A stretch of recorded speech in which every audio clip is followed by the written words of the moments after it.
Superfast आढावा 50 बातम्यांमधून पाहूया बातम्यांचं अर्धशतक। ठाकरेंच्या शिवतीर्थ या निवासस्थानी मनसेच्या केंद्रीय समितीची बैठक संपन्न। सर्व मान्य मतदारांचा रोष 1 नोव्हेंबरच्या सत्याच्या मोर्चात दिसू द्या, मनसे अध्यक्ष राज ठाकरेंच्या पदाधिकाऱ्यांना सूचना।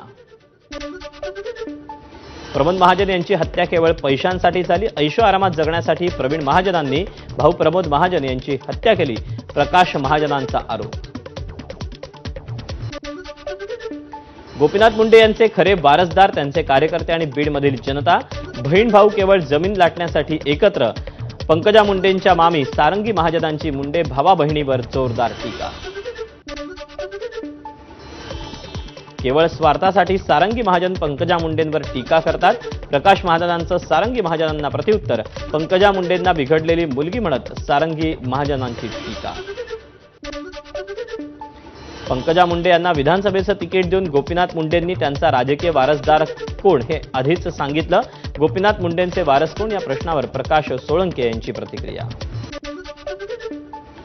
वैद्यनाथ कारखाना गोपीनाथ मुंडेंचा आत्मा तो माझा आत्मा आहे, कारण मी गोपीनाथ मुंडेंचा वारसदार आहे, वैद्यनाथ कारखान्याच्या विक्रीबाबतच्या आरोपांवर पंकजा मुंडेंचं प्रत्युत्तर। पुण्यातील जैन बोर्डिंग प्रकरणावरून नाशिकमध्ये जैन समाजाचा मोर्चा, नाशिकच्या अशोकस्तंभ ते जिल्हाधिकारी कार्यालयापर्यंत मोर्चा। पुण्यातील जैन बोर्डिंग विक्री प्रकरणाविरोधात जैन समाज आक्रमक, छत्रपती संभाजीनगर शहरात मूक मोर्चा, व्यवहार पूर्णपणे रद्द व्हावा या मागणीसाठी जैन समाज रस्त्यावर। पुण्यातील जैन बोर्डिंग जमिनीचा व्यवहार रद्द करण्याचा बिल्डर विशाल गोखलेंचा निर्णय, मात्र तरी सेल डील रद्द होईपर्यंत जैन मुनी आंदोलनावर ठाम।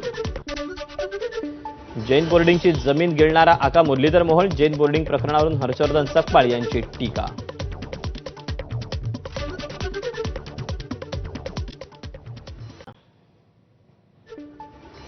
मुंबईतल्या 50 जागांवरून भाजप शिवसेनेमध्ये रस्सीखेच, मुंबईत एकत्र लढणार तरी 50 जागांवरून रस्सीखेच सुरूच।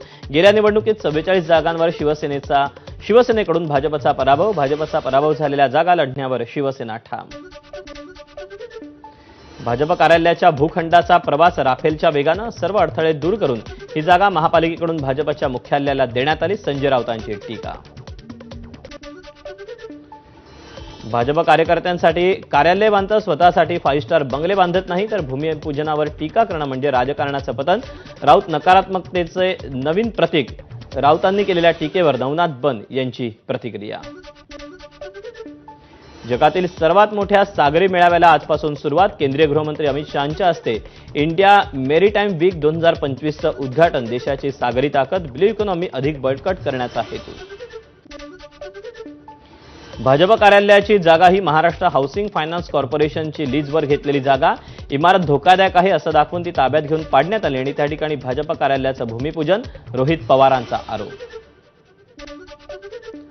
डॉक्टर महिलेला हॉटेलवर बोलावून तिची हत्या केली, सुषमा अंधारेंचा आरोप। माजी खासदार रणजितसिंह नाईक निंबाळकरांनी मृत तरुणीला त्रास दिला, त्यामुळे त्यांचीही चौकशी झाली पाहिजे, अंधारेंची मागणी।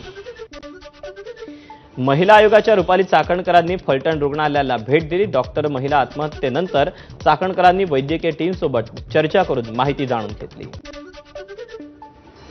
खासदार रजनी पाटील यांनी महिला डॉक्टर आत्महत्या प्रकरणातील पीडित कुटुंबाची भेट घेतली, तर राज्यसभेच्या अधिवेशनात डॉक्टर आत्महत्या प्रकरण मांडणार, खासदार रजनी पाटील यांचं आश्वासन। फलटणमधील डॉक्टरची आत्महत्या नसून संस्थात्मक हत्या, जितेंद्र आव्हाडांची पोस्टमॉर्टम रिपोर्ट बदलण्यासाठी डॉक्टर महिलेवर स्थानिक लोकप्रतिनिधी आणि पोलिसांचा प्रचंड दबाव, जितेंद्र आव्हाडांचा आरोप। सिंधुदुर्ग जिल्ह्यात आगामी स्थानिक स्वराज्य संस्थांच्या निवडणुकीत निलेश राणे विरुद्ध नितेश राणे असा सख्या भावात संघर्ष, नितेश राणे भाजपकडून आणि निलेश राणेंच्या शिंदेंच्या शिवसेनेकडून स्वबळाचा नारा। बच्चू कडूंचा 28 तारखेला शेतकरी कर्जमाफीच्या मागणीसाठी नागपूरला ट्रॅक्टर मोर्चा, बच्चू कडू कुरळपूर्णा या त्यांच्या निवासस्थानावरून नागपूरच्या दिशेने रवाना। शेतकऱ्यांना कर्जमाफी, शेतीमालाला हमीभाव मिळावा या मागणीसाठी विविध शेतकरी संघटनांचं उद्या नागपूरमध्ये आंदोलन, शेतकरी संघटनेच्या वतीनं 250 ते 300 शेतकरी नागपूरच्या दिशेने रवाना। शरद पवार यांच्या राष्ट्रवादीची मालेगाव शहर आणि नाशिक ग्रामीण विभागाची बैठक पार पडली, मालेगाव नाशिक पालिका आणि नाशिक जिल्हा परिषद निवडणुकीला महाविकास आघाडी म्हणून सामोरे जाऊ, कार्यकर्त्यांची भूमिका। ठाकरे सेनेच्या खोटारडेपणाला लोक कंटाळेत, फेक नरेटिव्ह तयार करतात, पण हे येणाऱ्या निवडणुकीत चालणार नाही, बावनकुळेंची टीका. मेळाव्यात सांगायला ठाकरे सेनेकडे कामांची यादी नाही, कारण त्यांची वर्ष टक्केवारीतच चालली. मी आणि माझं कुटुंब एवढीच दृष्टी असलेलं कसलं विजन मांडणार? ठाकरेंच्या शिवसेनेच्या मेळाव्यावर केशव उपाध्येंचा हल्लाबोल.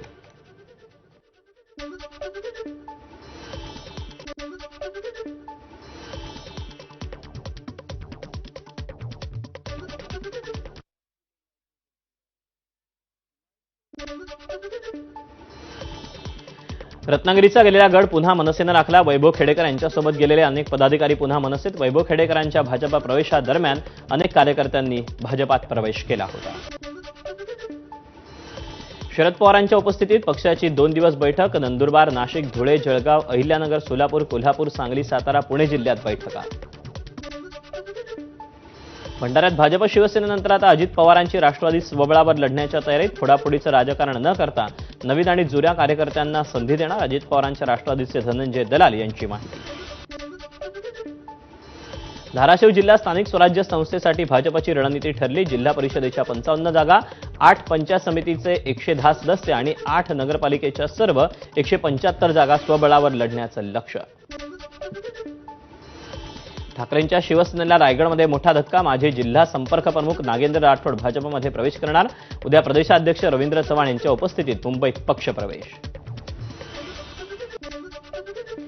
राष्ट्रवादीचे माजी आमदार राजन पाटील, यशवंत मानेंचा बुधवारी भाजपमध्ये प्रवेश, तर काँग्रेसचे माजी आमदार दिलीप मानेंच्या प्रवेशाला तुर्तास ब्रेक.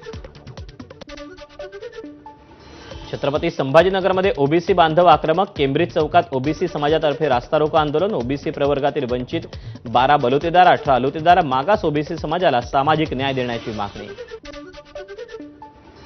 राज्यभरातील लाखो बंजारा बांधव वाशिम जिल्ह्यातील मालेगावमध्ये भव्य रास्ता रोको आंदोलन करणार. बंजारा समाजाच्या एसटी प्रवर्गातील आरक्षणाच्या मागणीसाठी 30 ऑक्टोबरला रास्ता रोको. पतितपावन संघटनेकडून भारतीय पुरातत्व सर्वेक्षण पुणे उपमंडळ यांना निवेदन. शनिवारवाडा इथे नमाज पठण केल्याच्या विरोधात निवेदन देऊन माहिती मागितली. अजित पवारांच्या राष्ट्रवादीच्या नागपुरातील कार्यालयात दिवाळी मिलनाच्या नावाखाली वाजले की 12 लावणी. पक्ष कार्यालयात सादर केलेल्या लावणीला उपस्थित शहराध्यक्ष, इतर पदाधिकारी आणि सामान्य कार्यकर्त्यांनी टाळ्या आणि शिट्ट्या वाजवून दादही दिली. लंडनच्या व्हिक्टोरिया संग्रहालयातून आणलेल्या वाघनखांचं उद्यापासून कोल्हापुरात प्रदर्शन. शिवशस्त्र शौर्यगाथा प्रदर्शनाचं मंत्री आशिष शेलारांच्या उपस्थितीत होणार उद्घाटन. लग्नाचा तगादा लावल्यानं प्रियकरानं केली प्रेयसीची हत्या. 45 वर्षीय अविवाहित महिलेचं वयानं 10 वर्ष छोटा असलेल्या युवकासोबत प्रेमसंबंध. नंदुरबार वैद्यकीय महाविद्यालयाचा भोंगळ कारभार. वैद्यकीय महाविद्यालयात उपचार घेत असलेल्या व्यक्तीचा मृतदेह रुग्णालयाच्या समोरील तलावात सापडला. घटनेमुळे महाविद्यालयाच्या सुरक्षिततेवर प्रश्नचिन्ह. मुंबईच्या जोगेश्वरी पश्चिम ओशिवरा परिसरात हिट अँड रनची घटना. भरधाव बस, बेस्ट बसची रिक्षा, टेम्पो, बाईकला जोरदार धडक. जोगेश्वरी परिसरात आदर्श नगर सिग्नलवरची घटना. सोलापूरच्या बार्शी तालुक्यात एसटी बस आणि दुचाकीचा भीषण अपघात. अपघातात दुचाकीस्वार तरुणाचा जागीच मृत्यू. कोल्हापुरात मुलाच्या वाढदिवसाच्या पार्टी दरम्यान मित्राकडूनच मित्राची हत्या. घटनेमुळे जयसिंगपूर आणि उदगाव परिसरात एकच खळबळ.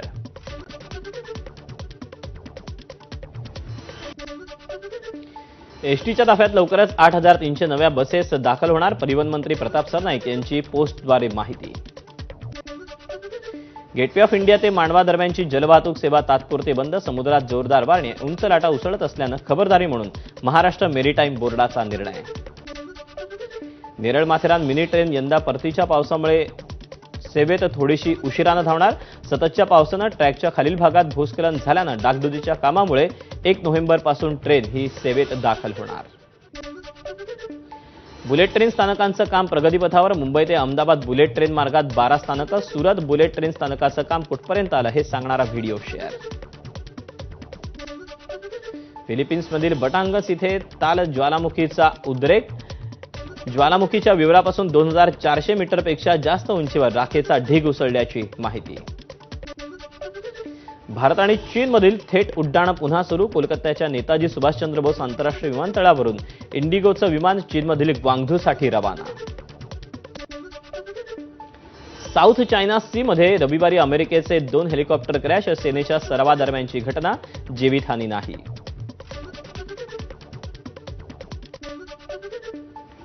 व्होडाफोन आयडियाला दिलासा, सर्वोच्च न्यायालयानं केंद्र सरकारला कंपनीला थकीत एजीआर रकमेचा पुनर्विचार करण्याची दिली परवानगी. ओडिशातील मयूरभंज इथे एका निवासी भागात अचानक एक जंगली हत्ती शिरला. यामुळे परिसरात काहीसं भीतीचं वातावरण निर्माण झालं होतं.